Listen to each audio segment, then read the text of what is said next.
Chapter 22. The Pilgrimage. In the name of Allah, the most gracious, the most merciful. O mankind, fear your Lord and be dutiful to him. Indeed, the earthquake of the hour of judgment is a terrible thing. The day you shall see it, every nursing mother will discard her feeding baby, and every pregnant one will drop her load, and you shall see mankind as in a drunken state, yet they will not be drunken, but severe will be the torment of Allah. And among mankind is he who disputes concerning Allah without knowledge, and follows every rebel disobedient to Allah from amongst the devils. For him, the devil, it is decreed that whoever follows him, he will be misled, and he will drive him to the torment of the fire. O mankind, if you are in doubt about the resurrection, then indeed, we have created you from dust, then from a tiny drop, then from a clot, a piece of thick coagulated blood, and then from a little lump of flesh, some of it formed, and some unformed, that we may make it clear to you and show you our power and ability to do what we will. And we cause whom we will to remain in the womb for an appointed term. Then we bring you out as infants, then give you growth, that you may reach your age of full strength. And among you there is he who dies young, and among you there is he who is brought back to a miserable old age, so that he knows nothing after having known much. And you see the earth barren, but when we send down water onto it, it is stirred to life. It swells and puts forth every kind of lovely growth. That is because Allah is the truth, and it is he who gives life to the dead, and it is he who is able to do all things. And surely the hour is coming, there is no doubt about it, and certainly Allah will resurrect those who are in the graves. And among men is he who disputes about Allah, without knowledge or guidance, or a book giving light, bending his neck in pride, far astray from the path of Allah. For him there is disgrace in this worldly life, and on the day of resurrection we shall make him taste the torment of burning fire. This is because of what your hands have sent forth, and indeed Allah is not unjust to his slaves. And among mankind is he who worships Allah, as it were, upon the very edge, and in doubt. If good befalls him, he is content with it, but if a trial befalls him, he turns back on his face and reverts back to disbelief after embracing Islam. He loses both this world and the hereafter. That is the evident loss. He calls besides Allah that which does not hurt him or profit him. That is a straying far away. He calls to him whose harm is nearer than his profit, certainly an evil patron, and certainly an evil friend. Truly, Allah will admit those who believe in his oneness, and do righteous good deeds, to gardens underneath which rivers flow in paradise. Indeed, Allah does what he wills. Whoever thinks that Allah will not help Muhammad in this world, and in the hereafter, let him stretch out a rope to the ceiling, and let him strangle himself. Then let him see whether his plan will remove that of which he rages. Thus, we have sent this Quran down to Muhammad with clear signs, evidences, and proofs, and surely Allah guides whom he wills. Indeed, those who believe in Allah and in his messenger Muhammad, and those who are Jews and Sabians and Christians and Magians, and those who worship others besides Allah, truly, Allah will judge between them on the day of resurrection. Indeed, Allah is witness over all things. Do you not see that to Allah prostrates whoever is in the heavens, and whoever is on the earth, and the sun, and the moon, and the stars, and the mountains, and the trees, and the moving living creatures, and beasts, and many of mankind? But there are many men on whom the punishment is justified, and whoever Allah disgraces, none can honor him. Indeed, Allah does what he wills. These two opponents, believers and disbelievers, dispute with each other about their Lord. Then, as for those who disbelieve, garments of fire will be cut out for them, and boiling water will be poured down over their heads. With it will melt what is within their bellies, as well as their skins. And for them are hooked rods of iron to punish them. Every time they seek to get away from the anguish, they will be driven back to it, and it will be said to them, "Taste the torment of burning." Truly, Allah will admit those who believe in the oneness of Allah and do righteous good deeds to gardens underneath which rivers flow in paradise, where they will be adorned with bracelets of gold and pearls, and their garments there will be of silk. And they are guided in this world to goodly speech, that none has the right to be worshipped but Allah. And they are guided to the path of Him, Allah, who is worthy of all praises. Indeed, those who disbelieve and hinder men from the path of Allah and from the sacred mosque at Mecca, which we have made open to all men, in it the dweller and the visitor from the country are equal there, as regards its sanctity and pilgrimage. And whoever inclines to evil actions there, or to do wrong, we shall cause him to taste a painful torment. And remember when we showed Abraham the site of the sacred house at Mecca, saying, "Do not associate anything in worship with me. None has the right to be worshipped but Allah. And sanctify my house for those who go walk around it, and those who stand up for prayer, and those who bow and submit themselves with humility and obedience to Allah, and make prostration in prayer. And proclaim to mankind the Hajj pilgrimage. They will come to you on foot, and on every lean camel, and from every deep and distant wide mountain highway, to perform the Hajj pilgrimage, that they may witness things that are of benefit to them, and mention the name of Allah on the appointed days over the beast of cattle that He has provided for them for sacrifice. Then eat of the cattle, and feed the poor, who have a very hard time. Then let them complete the prescribed duties for the pilgrimage, and perform their vows, and perform the circumambulation of the sacred house at Mecca. Such is the pilgrimage, and whoever honors the sacred things of Allah, then that is better for him with his Lord. The cattle are lawful to you, except those that will be mentioned to you as exceptions. So shun the abomination of the worshipping of idols, and shun lying speech and false statements. And be true in faith to Allah, and never associate partners in worship with Him. And whoever assigns partners to Allah, it is as if he had fallen from the sky, and the birds had snatched him, or the wind had thrown him to a far-off place.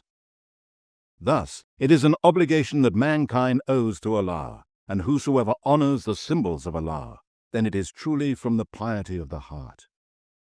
In the cattle offered for sacrifice are benefits for you for an appointed term, and afterwards they are brought for sacrifice to the sacred house at Mecca. And for every nation we have appointed religious ceremonies, that they may mention the name of Allah over the beast of cattle that He has given them for food. And your God is one God, Allah, so you must submit to Him alone in Islam. And O Muhammad, give glad tidings to those who obey Allah with humility, and who are humble from among the true believers in the oneness of Allah, whose hearts are filled with fear when Allah is mentioned, who patiently bear whatever may befall them of calamities, and who perform prayer, and who spend in Allah's cause out of what we have provided to them. And the cows, oxen, or camels driven to be offered as sacrifices by the pilgrims of the sanctuary of Mecca, we have made for you as among the symbols of Allah. In them you have much good. So mention the name of Allah over them when they are drawn up in lines for sacrifice. Then, when they are down on their sides after slaughter, eat of them, and feed the poor who do not ask men, and the poor who ask men. Thus we have made them subject to you, that you may be grateful. It is neither their meat nor their blood that reaches Allah, but it is your piety that reaches Him. Thus we have made them subject to you, that you may magnify Allah for His guidance to you. And give glad tidings, O Muhammad, to those who do good. Truly, Allah defends those who believe. Indeed, Allah does not like the treacherous, nor those who show ingratitude to Allah, those who disobey Allah and obey Satan. Permission to fight is given to those believers who are fighting disbelievers, because the believers have been wronged, and surely Allah is able to give the believers victory. They are those who have been expelled from their homes unjustly, only because they said, "Our Lord is Allah." For had it not been that Allah checks one set of people by means of another, monasteries, churches, synagogues, and mosques, where the name of Allah is mentioned much, would surely have been pulled down. Indeed, Allah will help those who help His cause. Truly, Allah is all-strong, almighty. They are those who, if we give them power in the land, they order for prayer, to give charity, and they enjoin all that Islam orders one to do, and forbid disbelief, polytheism, and all that Islam has forbidden. They make the Quran as the law of their country in all the spheres of life, and with Allah rests the end of all matters of creatures. And if they deny you, O Muhammad, so were denied the prophets before you, by the people of Noah, Ad, and Thamud, and the people of Abraham, and the people of Lot, and the dwellers of Midian.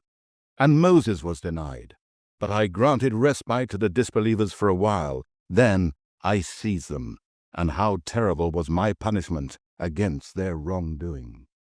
And many a town have we destroyed, while it was given to wrongdoing, so that it lies in ruins up to this day, and many a deserted well and lofty mansion. Have they not travelled through the land, and have they hearts with which to understand, and ears with which to hear? Indeed, it is not the eyes that grow blind, but it is the hearts which are in the chests that grow blind.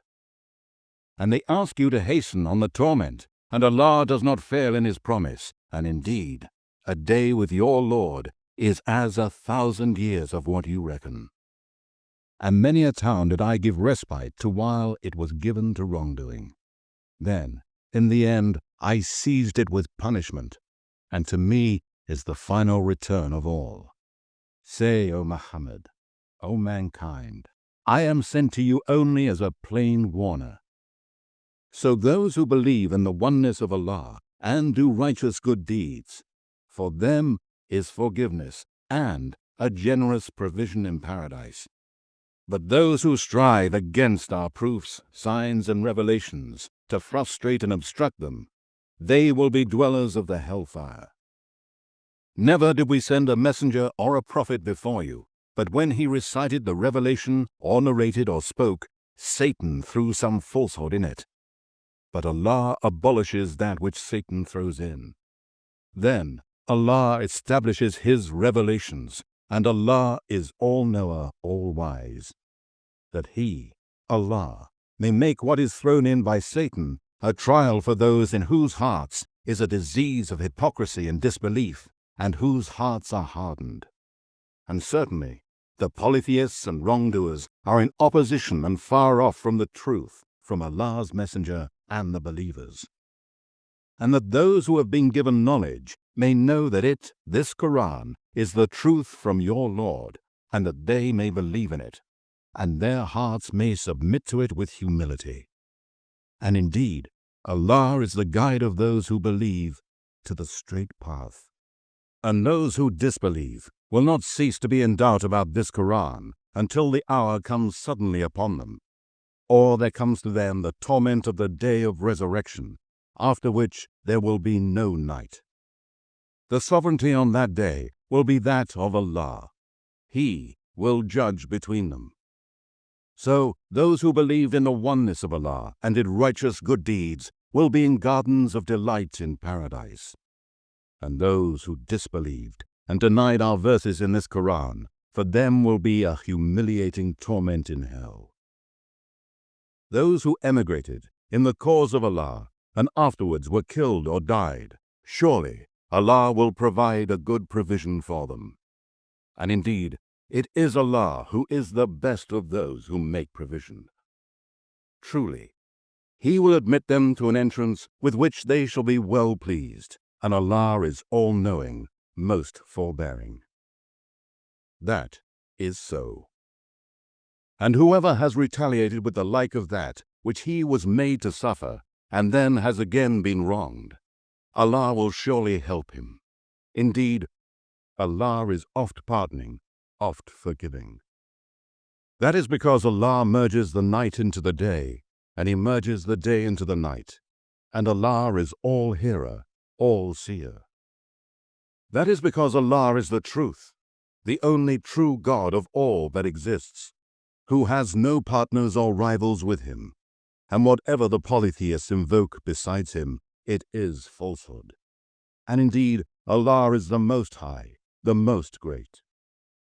Do you not see that Allah sends down rain from the sky, and then the earth becomes green? Allah is the most kind and courteous, well acquainted with all things. To Him belongs all that is in the heavens and all that is on the earth. And Allah is rich, free of all wants, worthy of all praise. Do you not see that Allah has subjected to you all that is on the earth, and the ships that sail through the sea by His command? He prevents the heavenly bodies from falling into the earth, except by His leave. Allah is, for mankind, full of kindness, most merciful. It is He who gave you life, and will cause you to die, and will again give you life on the day of resurrection. Surely, man is ungrateful. For every nation, we have ordained religious ceremonies which they must follow. So let the pagans not dispute with you on the matter of eating the cattle which you slaughter, but invite them to your Lord. Indeed, you, O Muhammad, are on the true straight guidance. And if they argue with you as regards the slaughtering of the sacrifices, say, Allah knows best of what you do. Allah will judge between you on the day of resurrection about that which you used to differ. Do you not know that Allah knows all that is in the heavens and on the earth? Indeed, it is all in the book of decrees. That is easy for Allah. And they worship besides Allah others for which He has sent down no authority, and of which they have no knowledge, and for the wrongdoers, polytheists and disbelievers in the oneness of Allah, there is no helper. And when our clear verses are recited to them, you will notice a denial on the faces of the disbelievers. They are nearly ready to attack with violence those who recite our verses to them. Say, shall I tell you of something worse? The fire of hell, which Allah has promised to those who disbelieve, and worst indeed is that destination. O mankind, a similitude has been coined, so listen to it carefully. Indeed, those on whom you call besides Allah cannot even create a fly, even though they combine together for the purpose. And if the fly snatched away a thing from them, they would have no power to release it. So weak are both the seeker and the sought. They have not valued Allah His rightful estimate. Indeed, Allah is all-strong, almighty. Allah chooses messengers from angels and from men. Allah is all-hearer, all-seer. He knows what is before them and what is behind them, and to Allah return all matters for decision. O you who believe, bow down and prostrate yourselves, and worship your Lord, and do good, that you may be successful. And strive hard in Allah's cause, as you ought to strive, with sincerity and with all your efforts, that His name should be superior. He has chosen you to convey His message to mankind by inviting them to His religion, Islam, and has not laid upon you in religion any hardship. It is the religion of your father Abraham. It is Allah who has named you Muslims both before and in this Quran, so that the messenger may be a witness over you, and you be witnesses over mankind. So perform prayer, give charity, and hold fast to Allah. He is your patron and Lord. What an excellent patron and Lord, and what an excellent helper.